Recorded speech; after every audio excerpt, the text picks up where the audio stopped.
han conocido a alguien que ha sufrido ansiedad o ataques de pánico? Levanta la mano. ¿Ok? Este término y esto que vamos a estudiar hoy es muy recurrente hoy día, mucho más que lo fue en años anteriores. Ahora, mi esposa y yo, como decía el hermano Isaí, somos consejeros bíblicos. Esto quiere decir que nosotros aconsejamos personas utilizando la palabra de Dios, la Biblia. Y algo que quiero iniciar diciéndoles, jóvenes, es que en la palabra de Dios hay esperanza. En la palabra de Dios y a través de la palabra de Dios hay solución para problemas alimenticios como bulimia y anorexia. La Biblia habla de eso, habla del cuidado del cuerpo. Si tú conoces a alguien o tú estás atravesando por algo como depresión o ansiedad o lo que el mundo llama depresión o ataques de pánico, en la Biblia hay solución para tu problema. Si tú batallas con tus emociones, con tu enojo, yo no sé cuántos de ustedes y no levanten la mano, pero puedo estar seguro por el tamaño de la audiencia que un buen porcentaje de este grupo ha ido al psicólogo o ha ido al psiquiatra o ha tomado o está tomando medicina psiquiátrica. Y quizá a ti sentado te da vergüenza, no quieres que nadie lo sepa, no has hablado con tu pastor o con tu líder de jóvenes para pedir ayuda, pero si te puedo animar a algo en estos días de enseñanza, es que por favor busques ayuda de la palabra de Dios, porque en la Biblia hay esperanza. Y vamos a aprender un poco acerca de este tema. Quiero que vayan primeramente a Romanos capítulo 12, versículo 1 y 2. El lema de esta conferencia de jóvenes es Renuévate. Y en Romanos 12:2 nos hace un recordatorio muy cercano al que Pablo, que también es el autor aquí de Romanos, nos hace en Romanos 12:2. Acabamos de ver que nos anima la palabra del Señor a renovarnos. El apóstol Pablo dice que debemos renovar el espíritu de nuestra mente. Y aquí en Romanos 12:1 y 2, lo voy a leer para ustedes, sígalo con su vista. Dice, así que, hermanos míos, os ruego por las misericordias de Dios que presentéis vuestros cuerpos en sacrificio vivo, santo, agradable a Dios, que es vuestro culto racional. No os conforméis a este siglo, sino transformaos por medio de la renovación de vuestro entendimiento o de vuestra mente para que comprobéis cuál sea la buena voluntad de Dios, agradable y perfecta. Joven, hoy vamos a ver lo que el mundo enseña respecto a la salud mental y vamos a ver lo que Dios enseña. Ahora, yo estudié las dos cosas. Yo estudié lo que el mundo enseña en una universidad y también estudié lo que Dios dice. Estudié la Biblia en una universidad también. Y te puedo garantizar algo, como una persona que estudió en una carrera secular acerca de estos asuntos de salud mental y una persona que estudió igualmente la Biblia, es que el mundo no te ofrece una esperanza genuina y duradera. La palabra de Dios sí. La Biblia te da una solución duradera y esperanzadora a lo que enfrentamos en esta tierra. Y te quiero animar a que por favor mantengas tu corazón y tu mente enfocado. Si tienes al lado a alguien que te está distrayendo, por favor dile que no te distraiga. Presta atención. Yo no voy a durar demasiado tiempo, ya son las 8:40. Voy a procurar tomar el tiempo necesario y les animo a que por favor presten atención. No te conformes a lo que el mundo dice respecto a la llamada salud mental. Transforma tu mente con lo que la Biblia dice respecto a tus emociones, tu voluntad y tus acciones. Vamos a orar. Padre Celestial, damos gracias en esta noche porque has traído un buen grupo de jóvenes de la ciudad y de otras partes. Gracias, Señor, por la oportunidad que tenemos de estudiar en la Biblia el tema de nuestras emociones, de nuestros deseos y nuestras acciones.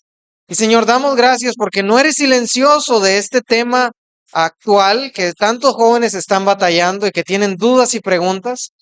Y Señor, nos das una respuesta ante los bombardeos y las filosofías humanistas y huecas que tanto la psicología como la psiquiatría y el mundo allá afuera nos quieren dar. Te ruego, Padre, que al terminar esta enseñanza podamos ver que tú quieres ayudarnos en nuestras dificultades, que tú nos das una esperanza verdadera y una solución duradera ante nuestros problemas. Te ruego, Señor, que si hay jóvenes aquí que han sido influenciados y cegados por estas filosofías humanistas, que puedan ver que tú les amas y que tú deseas una vida completa para ellos, satisfecha en ti. Y te pido, Señor, que ellos puedan considerar la Biblia y no conformarse al mundo, sino transformarse por medio de tu palabra. Damos gracias por este tiempo y ayúdame, Señor, a explicar esos temas complicados y hacerlos claros para los jóvenes. En el nombre de Jesús. Amén. El tema que estamos viendo, como les mencionaba, es salud mental desde la perspectiva bíblica.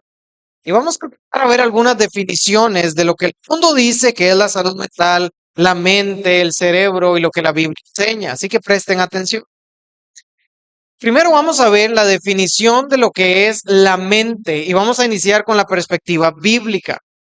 La mente, de acuerdo a la perspectiva bíblica, es básicamente tu ser interior. Acabamos de leer en Romanos 12:2, dice que no te conformes a este siglo, sino que te transformes por medio de la renovación de vuestro entendimiento. Toda esa frase, en vuestro entendimiento, ahí está hablando una palabrita en el idioma original, significa el ser interior. Un diccionario, un léxico del idioma griego lo describe de la siguiente manera, lo que está en comillas. Es la manera de pensar, la mente, la actitud, la suma total de todo el estado mental y moral del ser. Tu mente es tu ser interior, es quien tú eres ahí adentro. Es lo que piensas, la conversación que tienes cuando no estás moviendo tus labios, cuando estás ahí adentro escuchando y pensando. Es las decisiones que tomas. Cuando tú vas caminando por la calle y dices, voy a cruzar para el otro lado. Estás teniendo una conversación contigo mismo. Es tu mente. El Señor Jesús, de hecho, habla bastante de eso. También en la Biblia se le llama corazón. Está hablando del ser interior. Y es más, Jesús dice que tú debes amarle con todo tu corazón, con todo tu ser, con todo lo que está dentro de ti que nadie puede ver. Entonces, ya teniendo claro qué es la mente, también quiero decirles, y si pueden acompañarme brevemente al libro de Efesios, capítulo 4, ahí describe que también los no creyentes tienen mente. En Efesios capítulo 4, versículo 17 dice, esto pues digo y requiero en el Señor, que ya no andéis como los otros gentiles que andan en la vanidad de su mente. En la misma palabra, está hablando que andan en la vanidad de lo que sus conciencias, su ser interior, sus deseos les dictan. La mente. Ahora, hay una definición un poco ampliada en el diccionario Vine, que es un diccionario también cristiano, que dice, la mente denota, hablando en términos generales, la sede de la conciencia reflexiva, es decir, tu conciencia donde puedes pensar y actuar y hablar, que comprende las facultades de percepción, la capacidad que tú tienes de usar tus sentidos para entender el mundo a tu alrededor, de tu entendimiento o tu razonamiento, lo que hace tu cerebro para captar lo que los sentidos perciben y darle sentido, y también las habilidades de sentir tus sentimientos, juzgar la toma de decisiones y determinar cuando llevas a la acción algo que decides. Todo eso es tu mente. Y eso lo podemos ver en Mateo 15:19.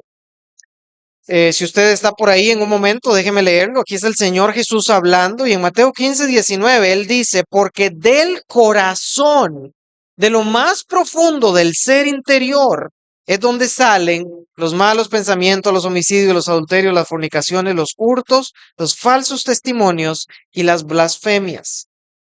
El contexto de ese pasaje era que habían algunas personas que estaban acusando a Jesús de algunas cosas y Jesús tiene que aclarar.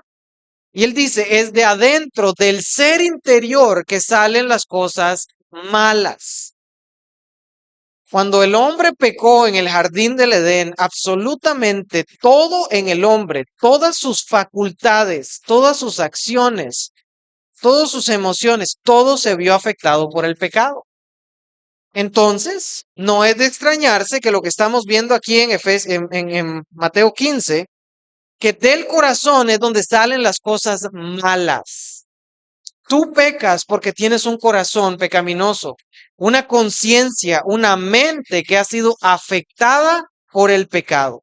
Y eso es importante, manténgalo en mente, porque en un momento vamos a ver cómo eso explica un poco el asunto de las llamadas enfermedades mentales. Ahora, si ustedes fueran a buscar en el diccionario, un diccionario cualquiera, yo escogí el de la Real Academia Española, yo dije, vamos a ver cómo el mundo define la mente. El diccionario secular dice que es designio, pensamiento, pero si nota una definición que utiliza la psicología, por ejemplo, es el conjunto de actividades y procesos psíquicos o mentales, conscientes e inconscientes, especialmente de carácter cognitivo. Ahora, noten que la psicología utiliza una definición de consciente e inconsciente. Ahora, nomás le quiero decir esto. Lamentablemente, la psicología y el humanismo y el psicoanálisis, que es una rama de la psicología, se ha metido tanto en la cultura que nosotros decimos términos psicoanalíticos. Por ejemplo, el uso de la inconsciencia es una palabra del psicoanálisis. Había un hombre que decía que las personas tenemos tres partes y habla del consciente, el inconsciente y el subconsciente. Y prácticamente él decía que uno podía accesar al inconsciente por medio de ciertos procesos ahí. Y que a veces uno hacía cosas como recordar el pasado o los sueños, decía él, de manera incorrecta, que eso estaba en el inconsciente. Y ese término vino a permear y de repente uno dice cosas como, ay, es que lo dije inconscientemente, como si tuvieras un switch de encendido y apagado y puedes apagar el consciente y a veces sale el inconsciente y no funciona así. Lo que pasa es que a veces decimos cosas sin pensar. Es decir, hacemos o decimos cosas que no son intencionales, pero no significa que tú tienes una sección ahí que es el inconsciente de la cual no tienes acceso. No, la Biblia habla de un ser interior, no de el ser dividido en consciente, inconsciente y preconsciente. Eso no existe. Solamente existe tu ser interior, ahí adentro. Ahora, noten, hay una institución que se llama el Instituto Nacional de Salud Mental en Estados Unidos, que habla ahora de la definición de qué es la salud mental. Y vamos construyendo los términos, ya vamos a volver a la palabra del Señor para aclarar, vamos construyendo términos. Noten lo que dice el Instituto Nacional de Salud Mental. Dice, la salud mental es el bienestar emocional, psicológico y social. Ahora, eso es importante. Es importante porque el mundo dice que debes procurar el bienestar emocional, psicológico y social. Recuerden, eso lo vamos a ver más adelante. Vamos a ver qué dijo Jesús, de qué es lo que tú tienes que buscar. Ellos dicen, es más que la ausencia de una enfermedad mental. Es solamente, no es nada más que no estés enfermo mentalmente, sino que tengas bienestar. Es esencial para la salud general y la calidad de vida. Noten que la palabra, dicen ellos, es que esencial. Ahora, algo esencial es el agua. Si tú no tomas agua, ¿qué pasa? Te mueres. Pero la Coca-Cola no es esencial, contrario a la creencia de muchos. La Coca-Cola no es esencial. Tú puedes vivir sin Coca-Cola. Pero dicen ellos aquí que la salud mental es que esencial. La necesita, dicen ellos. Ya vamos a ver si eso es cierto. Luego amplía la definición. El autocuidado puede desempeñar un papel en el mantenimiento de la salud mental. Dice, debes procurar cuidar tu salud mental. Debes procurar tener una buena autoestima, una buena autopercepción, dicen ellos. Vamos a ver si es cierto. Y ayudar a respaldar el tratamiento y la recuperación si padece una enfermedad mental. Entonces dice, el autocuidado es importante para restaurarte si padeces una enfermedad. Recuerden esta definición, la vamos a ver más adelante otra vez.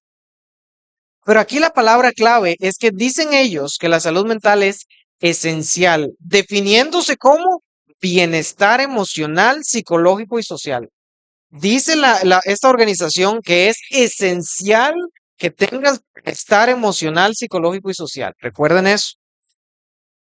Ahora, hay un libro que se llama el DSM y van por la quinta edición. Esto es lo que utilizan los psiquiatras y los psicólogos. Es un manual. Ese libro dice que una enfermedad mental, entonces ya vimos que es la mente, ya vimos que es la salud mental. Ahora vamos a ver cómo define el mundo una enfermedad mental. Dice el manual se llama Manual Diagnóstico y Estadístico de los Trastornos Mentales. Eso significa. Dice, un trastorno mental es un síndrome caracterizado por una alteración clínicamente significativa en la cognición. La cognición son los pensamientos. Una alteración en los pensamientos, la regulación de las emociones, ojo la palabra que usan, regular emociones y o el comportamiento de un individuo. Toman tres áreas: emociones, pensamientos y acciones, que refleja una disfunción, es decir, no está funcionando como debería funcionar en los procesos psicológicos, la manera de pensar, actuar y sentir, biológicos, tu manera de vivir, o el desarrollo que subyacen al funcionamiento mental. Es una definición muy técnica. Esto dice es un trastorno mental. Básicamente es una malfunción de tus pensamientos, tus emociones o tus acciones. A ver si más en otro tiempo vamos a ver si una persona efectivamente puede tener afectadas sus emociones, pensamientos o acciones y qué dice la Biblia. Ahora, yo les voy a hacer una pregunta a ustedes y quiero que levanten la mano a ver qué opinan. Van a levantar la mano nada más los que creen. ¿Es la mente lo mismo que el cerebro? Levanten la mano los que dicen sí, la mente y el cerebro son lo mismo. ¿Quién quiere levantar la mano? Levanta la mano los que dicen, ¿es la mente lo mismo que el cerebro? Ahora, levanten la mano los que dicen, no, la mente no es lo mismo que el cerebro. Levanten la mano, unos cuantos, la presión de grupo funcionó, más adelante todavía levantaron más. Y levanten la mano los que genuinamente dicen, no sé, yo no sé si es lo mismo, ¿ok? Una mano por ahí. Muy bien, gracias por la honestidad. ¿Es la mente lo mismo que el cerebro? Bueno, la respuesta categórica e indudablemente es no. La mente no es lo mismo que el cerebro. El cerebro es un órgano que tú tienes ahí adentro de tu cráneo. em, y es algo que Dios hizo muy importante para que tú puedas pensar, actuar y decidir. El cerebro es la computadora, cuerpo, es lo que dicta las funciones. El cerebro es un órgano físico y tangible. Es estudiado en la medicina, es estudiado y los neurocirujanos pueden operar un cerebro. El cerebro es algo muy complejo, tiene diferentes hemisferios, tiene diferentes lóbulos, hay diferentes funciones en diferentes partes del cerebro. Es un órgano muy complejo que Dios hizo. Los seres humanos tenemos un cerebro muy grande en relación a nuestro cuerpo. Dios nos hizo criaturas con un cerebro grande y complejo para poder pensar. También Dios hizo tu cerebro para que pudieras creer en el Señor. Dios hizo tu cerebro para que pudieras adorar a Dios. El cerebro es físico. La mente es inmaterial, es intangible. Nadie puede accesar la mente. No te puedes abrir un puerto USB a un lado de la cabeza y conectarte una cuestión y meterte a la mente. Hay un hombre muy famoso que quiere, por cierto, abrir una planta de Tesla aquí en Santa Catarina que se llama Elon Musk. Él está iniciando un proyecto que se llama Neuralink y su idea es potenciar las habilidades del cerebro y poder ayudar en algunas cuestiones. Puede ser utilizado para bien, puede ser utilizado para mal. Pero él está accesando el cerebro, no la mente. La mente es inmaterial, es intangible, tú no la puedes agarrar. Ahora, hay sin duda, si una persona muere físicamente, su cerebro orgánico deja de funcionar y claramente la persona deja de pensar, el cuerpo deja de pensar, pero el ser interior no deja de existir. El ser interior sigue vivo y vas a estar, joven, yo no les conozco a ustedes. Pero no creemos en el materialismo. Los materialistas creen que cuando el cuerpo muere deja de existir. Nosotros creemos en la Biblia que cuando tú mueres, aunque tu cerebro deje de funcionar, el ser humano como persona sigue existiendo. Y o vas a pasar una eternidad en el infierno con todos tus sentidos, todas tus percepciones, o una eternidad en el cielo con Cristo. Solamente hay dos lugares.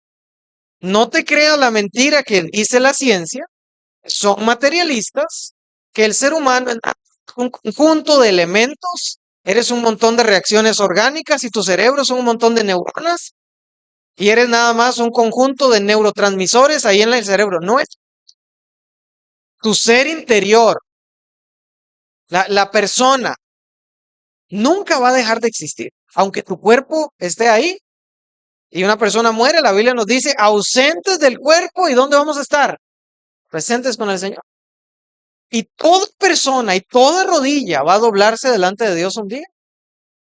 Y hay personas que van a resucitar para destrucción y hay quienes vamos a resucitar para vida eterna. Pero el ser humano, nunca deja de existir, nunca va a dejar de existir. Entonces eso es muy importante porque recuerden, hay un mundo muy materialista que dice el cerebro, el ser humano, todo lo que hay es cerebro, es conexiones neuronales y cuando muere ahí acaba todo. Eso no es cierto. Vamos a dar cuenta delante del Señor. Ahora, pregunta, otra vez, audiencia. Levante la mano los que dicen, yo les dije que la mente es inmaterial, el cerebro es material. ¿Puede el cerebro enfermarse? Los que dicen que sí, levante la mano. Los que dicen que no, levante la mano. No, pues el cerebro, como es algo material, adivinen qué, claramente se puede enfermar. El cerebro puede verse afectado por algunas cuestiones. Por ejemplo, hay cáncer cerebral, hay tumores cerebrales, hay enfermedades del sistema nervioso o neurológicas como Parkinson, es esa que afecta el movimiento, como Alzheimer, que es esta que afecta la memoria. Y también una persona que es perfectamente normal puede dañar su cerebro, como por ejemplo por un golpe o por una herida. O también puede dañar su cerebro por causas externas como las drogas. Un cerebro perfectamente normal puede dañarse por el consumo de drogas o consecuencia de otra enfermedad. Por ejemplo, un derrame cerebral se da por temas de falta de sangre que llega al cerebro y otros aspectos, o un coágulo de sangre que se desprende de una vena y llega al cerebro y producto de otra enfermedad, el cerebro se ve afectado. Claramente, el cerebro sí se puede enfermar. Y las personas que están enfermas del cerebro, que han tenido alguna afectación en el cerebro, tienen consecuencias físicas y algunas veces consecuencias en sus sentidos. No pueden hablar, eso se llama afasia, no pueden hablar bien o no se les entiende. O quedan lo que llaman como, ¿verdad? Cuadrapléjico, algunos tienen un daño donde ya no pueden comunicarse, pero su cerebro sigue ahí, este, funcionando. Ahora, la pregunta otra vez, ¿son las enfermedades mentales lo mismo que tener enfermo el cerebro o el cuerpo? Porque ustedes han escuchado enfermedades mentales.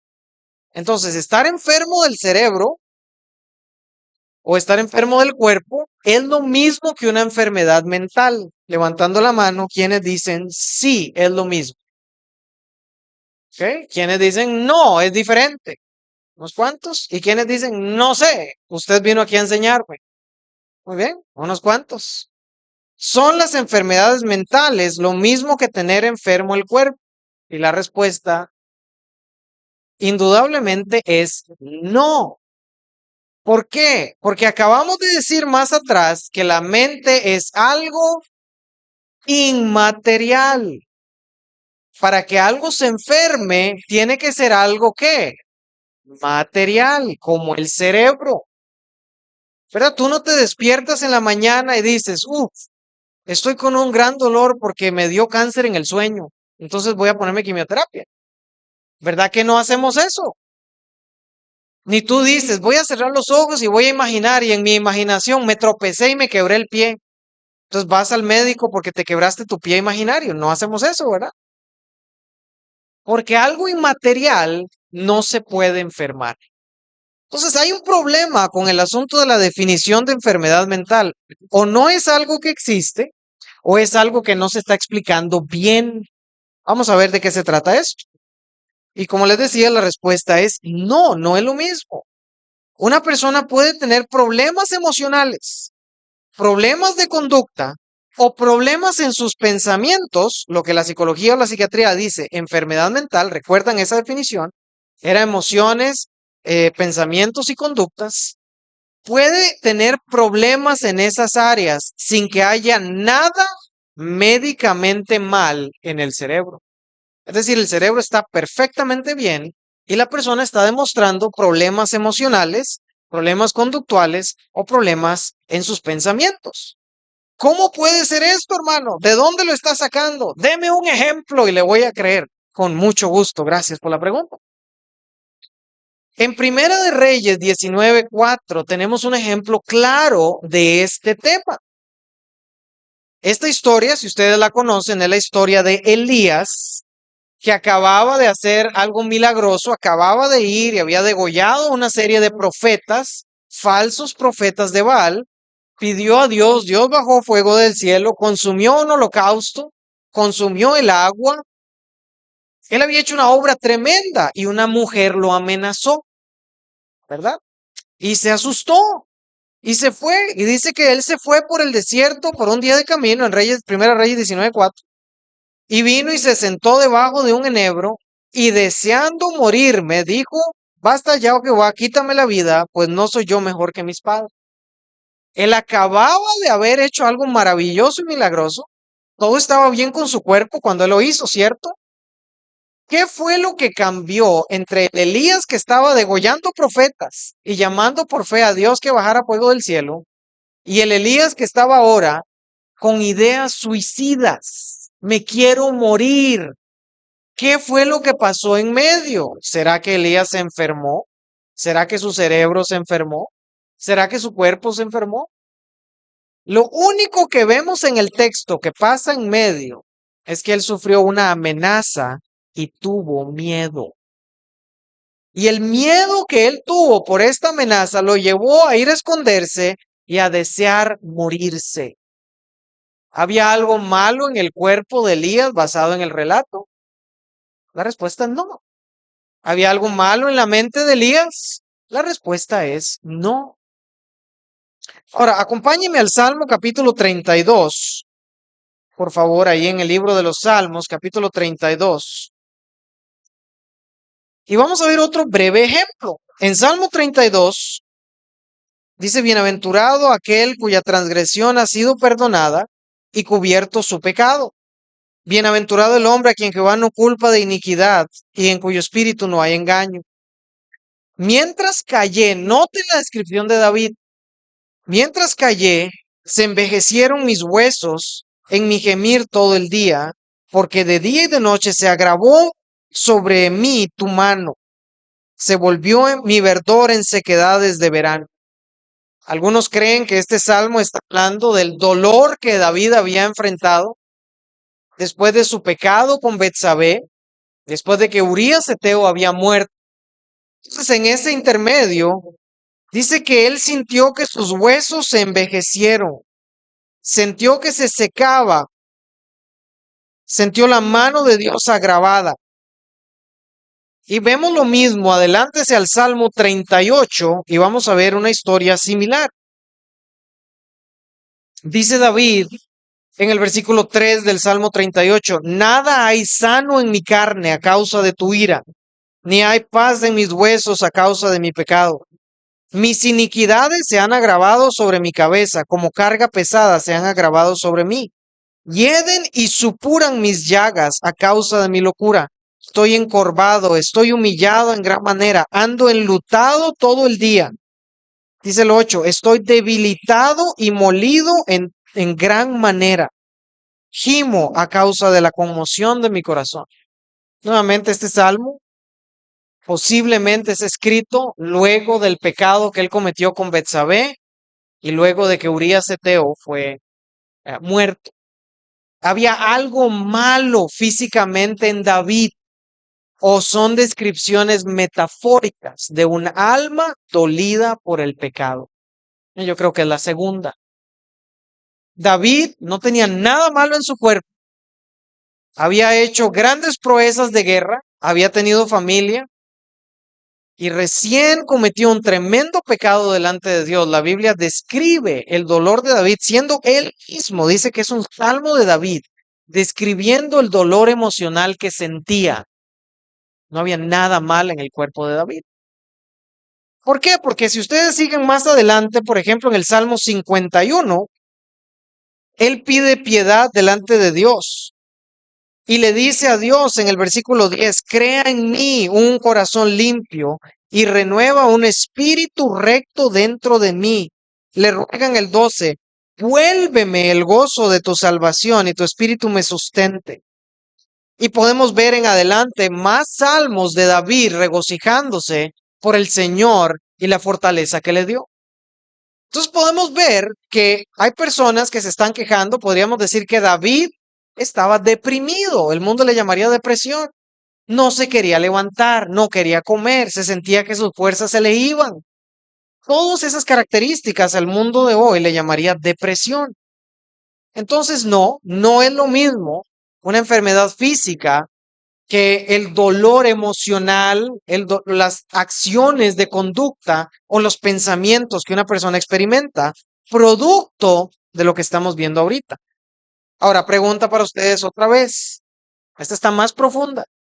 Levante la mano los que dicen, ¿puede el cerebro o alguna enfermedad de tu cuerpo, diabetes, hipertensión, lo que quieras, hacerte pecar? Levante la mano los que dicen, sí, las enfermedades me hacen pecar. Uno que otro. Los que levantan la mano, los que dicen no, las enfermedades no te pueden hacer pecar, levante la mano. Y los que dicen no sé, levante la mano, unos cuantos. ¿Puede una enfermedad hacerme pecar? Porque si el mundo define los problemas emocionales, de pensamiento y de conducta como enfermedad, se podría justificar que te hagan pecar. La respuesta es no. Las enfermedades no te pueden hacer pecar. No existe tal cosa, joven, escucha esto.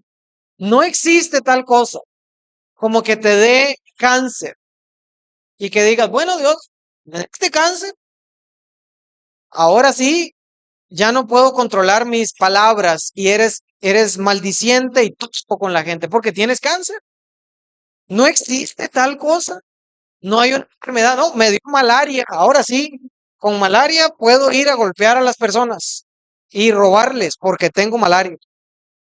O, no, me dio, no sé, me dio diabetes. Bueno, en diabetes, saben que es un problema con el azúcar. Y si no me dan mi bebida a tiempo sin azúcar, yo le voy a decir sus verdades en la cara y le voy a tratar mal. No existe ninguna enfermedad que te haga pecar. Voy a darles un ejemplo rapidito.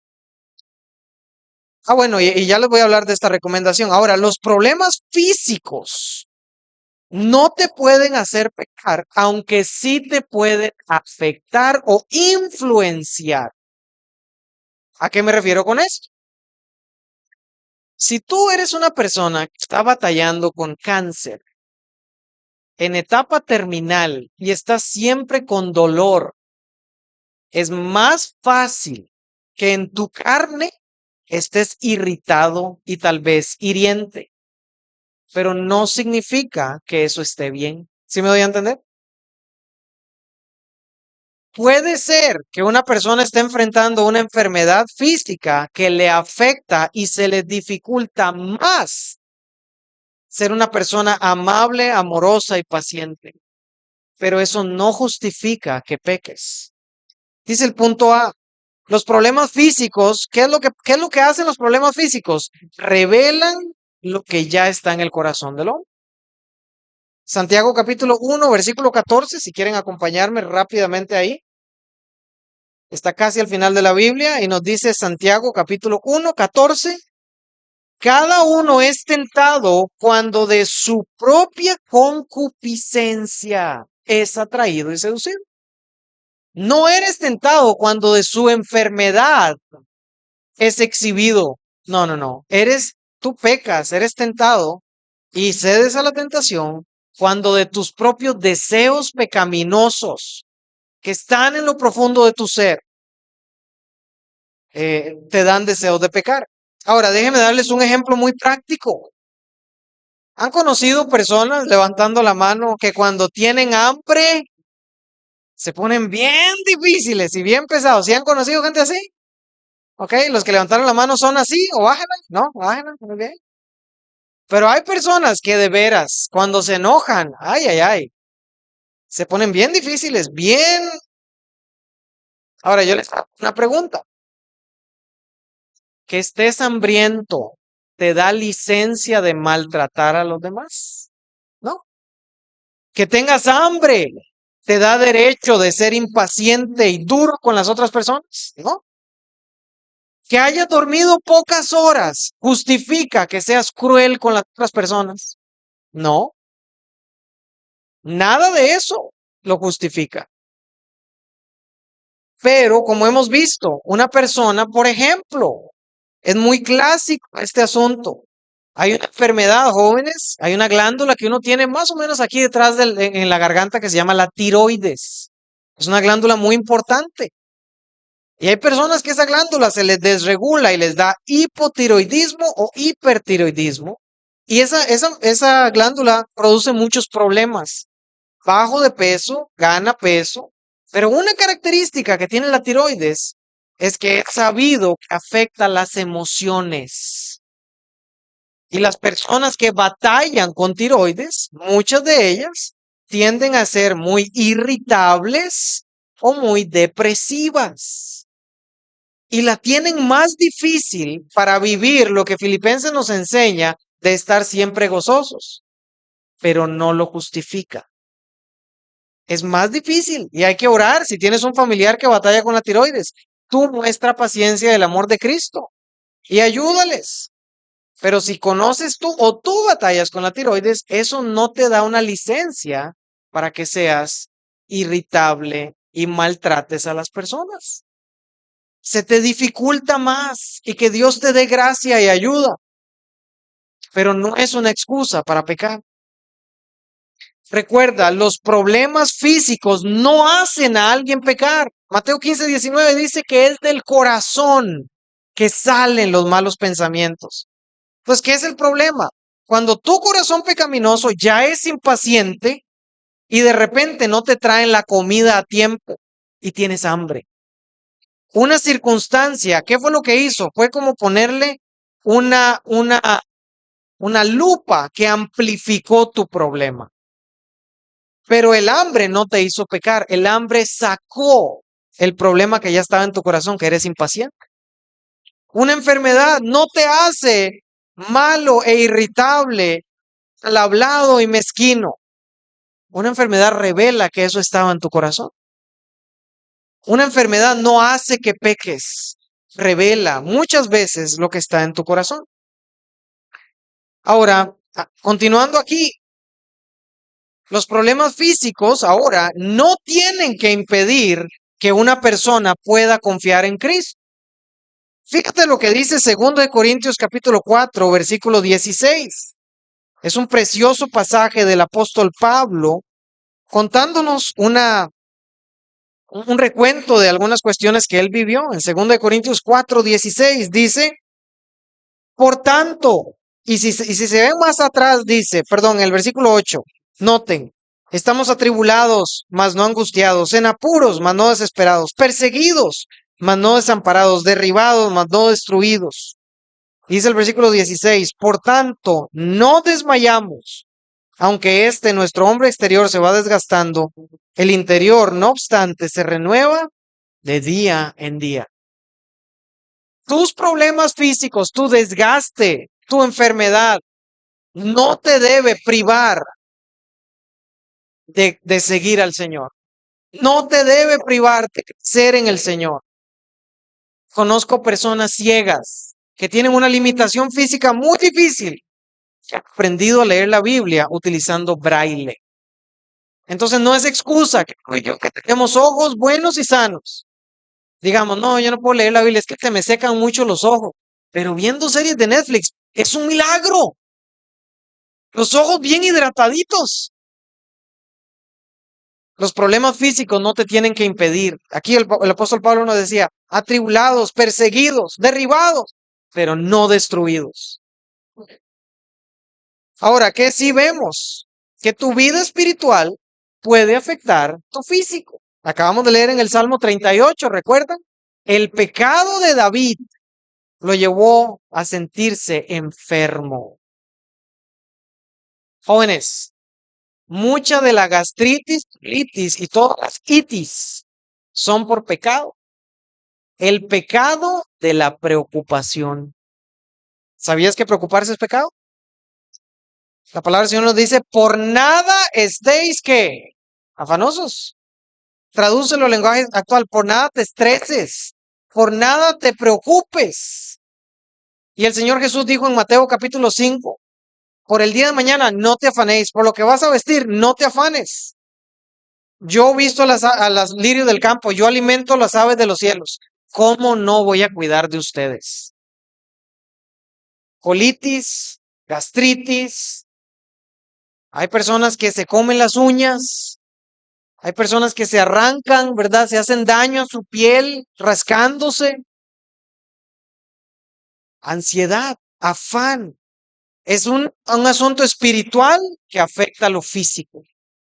Hay personas que de la ansiedad del día de mañana no duermen y no funcionan bien el día siguiente y se preocupan más todavía. Lo espiritual está afectando lo físico. Eso sí puede pasar. Ahora, siempre es pecado si tengo problemas emocionales de conducta o de pensamiento. Siempre es pecado. Bueno, yo lo que les estoy animando aquí es, bueno, hay que definir términos. ¿A qué me refiero con definir términos? Por ejemplo, vamos a ver aquí el ejemplo muy, muy claro. Estar triste no es pecado. Juan capítulo 11, versículo 30 y en adelante. ¿Qué había pasado en esa historia? Se había muerto un hombre que se llamaba Lázaro. Jesús lo amaba. Y Jesús llega y sus hermanas le dicen, no, ya lleva muchos días, ya hiede, probablemente. Y Jesús llega en el versículo 33, al verla llorando, ve a otra persona llorando, y a judíos que la acompañaban también llorando, se estremeció en espíritu y se conmovió, se entristeció. Al punto que dice Juan 11:35, que Jesús hizo ¿qué? Jesús lloró. Jesús estaba triste que su amigo había muerto. Si un familiar tuyo fallece, es normal, es una emoción normal que te entristezcas y derrames lágrimas. Eso no es pecado. ¿Qué sí sería pecado en ese escenario? Sí es pecado tener incredulidad del control soberano de Dios y desesperanzarme por la muerte de un ser querido.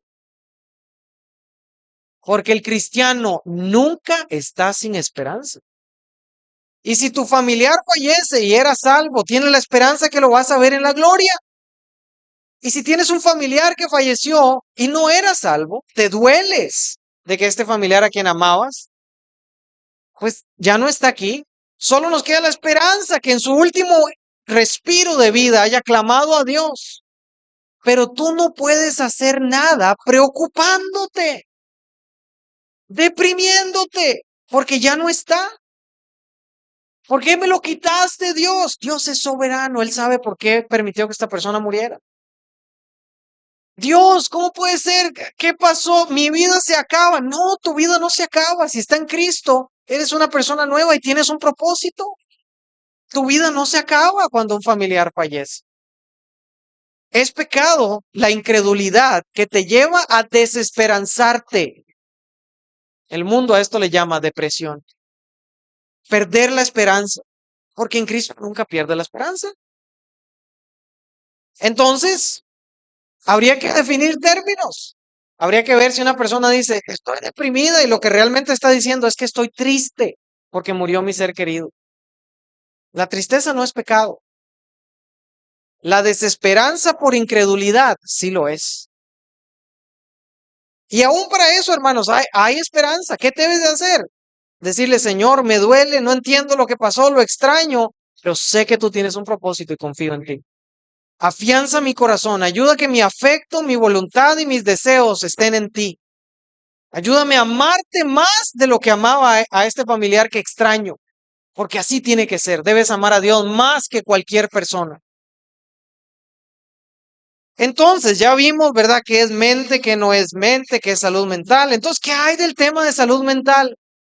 Bueno, yo les dije al puro inicio que había un asunto esencial en el tema de salud mental y era la palabra esencial. Es necesario, decía la definición, vamos a verla en el inicio. Decía que es esencial para la salud general y una calidad de vida. ¿Qué es lo que es esencial? Perdón. ¿Qué es lo que es esencial? El bienestar emocional, psicológico y social, dicen ellos. Ahora lo que vamos a ver nosotros, ¿qué hay de ese tema? ¿Es esencial? Cuando he pensado en esto como creyente, como una persona que estudió estos dos ámbitos, yo me pongo a pensar y piensen ustedes conmigo, ¿cuántas de las necesidades que el mundo dice esenciales tenía Pablo cuando estaba en una fría prisión, en un cepo? ¿Cuántas? ¿Tenía la comida que necesitaba? No. ¿Tenía vida social enriquecedora? No. ¿Tenía un empleo asegurado? No. ¿Tenía trato cabal y bueno de parte de los soldados? Claro que no. ¿Tenía su cuerpo lastimado en una cárcel sin saber qué iba a pasar? Y quizás a punto de sufrir martirio. ¿Y saben qué estaba haciendo Pablo? Estaba alabando a Dios. Estaba regocijándose con Silas, cantando. Estaba encontrando en Cristo su refugio y su gozo, aunque nada a su alrededor estaba bien. Sus necesidades sociales no estaban completas. Emocionales, menos. Físicas, absolutamente no. Pero él sintió gozo en el Señor. Él fue el que escribió, gozaos en el Señor siempre. Regocijaos en el Señor siempre. Otra vez digo regocijaos. Como creyentes somos llamados a cuidar de nuestro cuerpo. 1 Corintios 6, 19 al 20, si usted me acompaña ahí, nos recuerda que tenemos que cuidar de nuestro cuerpo. ¿O ignoráis que vuestro cuerpo es templo del Espíritu Santo, el cual está en vosotros? El cual está en vosotros, el cual tenéis de Dios y que no sois vuestros. Debes cuidar de tu templo, debes cuidar de tu cuerpo para tu salud. Duerme las horas que hay que dormir, haz ejercicio, come saludable. Cuida tu templo. Debes procurar tener una buena salud y ser responsable. Pero lo que el mundo dice es que tú debes procurar antes que cualquier cosa porque es esencial, ¿recuerdan? Tu autocuidado o mejorar tu autoestima o ámate a ti mismo, date un gustito para ti. Siempre estás muy ocupado en la iglesia. Tómate un tiempito para ti. Ámate a ti antes que otros. Hermano, la Biblia ya asume que te amas demasiado. En ninguna parte de la Biblia te invita a que te ames más de lo que ya te amas. Nunca. Efesios 5:28 dice, maridos deben amar a sus mujeres como a sus mismos cuerpos, asumiendo que ya tú cuidas y amas tu cuerpo. Nunca, joven. No se crean la mentira de allá afuera, de la autoestima. Tú tienes un gran valor, no porque tú tienes buena autoestima, porque Cristo murió por ti. Eso es lo que te da tu valor. Y tienes un propósito, y tienes un futuro. Eres un hijo de Dios, has nacido de nuevo, eres parte de la familia de Dios, has sido adoptado. Eso es lo que te da valor, no lo que tú creas de ti mismo. Como creyentes, entonces, recuerda también, no, el tema de la salud mental te dice que debes procurar esencialmente tus necesidades sociales, emocionales, psicológicas, conductuales. ¿Qué dice la Biblia? Hermanos, todo lo contrario. La Biblia dice en Mateo 16:24 que el que quiera venir en pos de mí, ¿qué tiene que hacer? Niéguese a sí mismo. Y da una descripción, dice, toma tu cruz y sígueme. Para un judío eso significaba, debes estar dispuesto a morir por Cristo. Eso no es lo que el mundo enseña de salud mental. Jesús no dijo, el que quiera venir en pos de mí, esencialmente busque su estabilidad emocional, física, psicológica y relacional. Él dijo, si quieres venir en pos de mí, estés dispuesto a morir. Sígueme. La Biblia te llama a negarte a ti mismo, a tus emociones. Muchas veces tendrás que decir que no a tus emociones y gustos por seguir al Señor. ¿Y saben que eso lo hacemos todo el tiempo, de todas maneras? En la mañana, cuando te levantas y tienes que ir a la escuela, cada fibra de tu ser te dice, quédate en tu camita, arrópate más, tira el teléfono, duérmete 5 minutos. Eso de 5 minutos nunca funciona, ¿verdad? 5 minutos más, quédate en casa, di que estás enfermo, cada fibra de tu cuerpo. Pero tú, ¿qué tienes que hacer? Negarte a tus emociones y contra tus deseos levantarte. ¿Por qué? Porque hay un bien mayor. ¿Vas a trabajar o vas a estudiar? La Biblia te llama a negarte a ti mismo, pero es que se siente muy bien, pero es que me gusta este pecado, me gusta el mundo, me gustan mis amigos, me gusta quién soy. Niégate porque hay un bien mayor. Cristo y su palabra y la vida eterna. Ese es el bien mayor. Debes negarte. Amar a Cristo es la meta del creyente. Mateo 22, 37 al 39 nos enseña. ¿Qué es lo que el creyente debe hacer? Debe amar a Dios de todo su corazón, de toda su alma y de toda su mente. Eso nos enseña la palabra de Dios. Amarás al Señor tu Dios con todo tu corazón, con toda tu alma y con toda tu mente. Este es el primero y más grande mandamiento. Y dice, ¿qué debes hacer? Amar a tu prójimo como a ti mismo es el segundo mandamiento. El segundo mandamiento no es, ama a Dios y ámate a ti. ¿Verdad que eso no dice la Biblia? Ama a Dios más que cualquier cosa y ama a tu prójimo. Tú ya te amas demasiado. Muchas veces vamos a tener que decir no a nuestras emociones. No, la meta del creyente no es tener buena salud mental, es seguir a Cristo. Es lo que el Señor Jesús nos ha llamado a hacer. Ahora, joven, el mundo allá afuera, recuerda, te va a decir, ámate a ti mismo. Busca la felicidad. Hay una película que se llama La búsqueda de la felicidad. Debes buscar la felicidad. No, no debes buscar la felicidad. Debes buscar a Cristo. Y a veces van a haber dificultades y debes perseverar en Cristo. Jóvenes, si tú guías tu vida por tus emociones, si tú guías tu vida por lo que sientes y piensas, te destruirías. Porque tus emociones, tus deseos y tus comportamientos, recuerden lo que les dije al inicio, todo está manchado por el pecado. Y si tú sigues tu corazón, Hollywood quiere decir en cada película de Disney, te vas a destruir. Y si tú quieres vivir una vida para buena salud mental, no vas a seguir a Cristo. Los reto, jóvenes. La meta del creyente, entonces, no es tener buena salud mental, es amar a Cristo y amar a las personas. Eso es lo que vemos en Él. Créele al Señor, créele a su palabra, ámale y síguelo de todo corazón. Quisiera que inclinen sus rostros y cierren sus ojos. Y quisiera invitarles, jóvenes, en esta noche, a que me acompañen a orar y que en sus corazones le pidan al Señor que les ayude y les aclare. Quizá hay aspectos de esta enseñanza que ustedes no sabían o no entendían. Y que les ayude a cambiar lo que el mundo les ha venido diciendo por tanto tiempo y a creer lo que Dios dice en su palabra.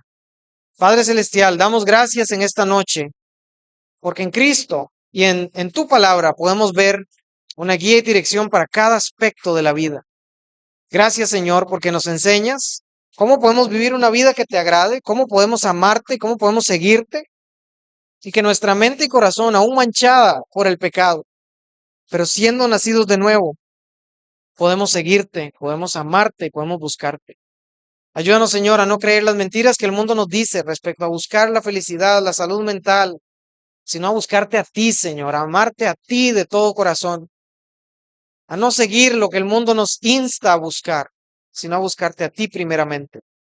Danos de tu gracia, Señor, y oro por si hay jóvenes aquí que están batallando, con problemas emocionales, con problemas de pensamiento, con problemas de su conducta, que por favor te busquen a ti, Señor, y tu palabra, que te amen, que te sigan, que estén dispuestos a creer lo que tú dices. Damos gracias en Cristo Jesús. Amén.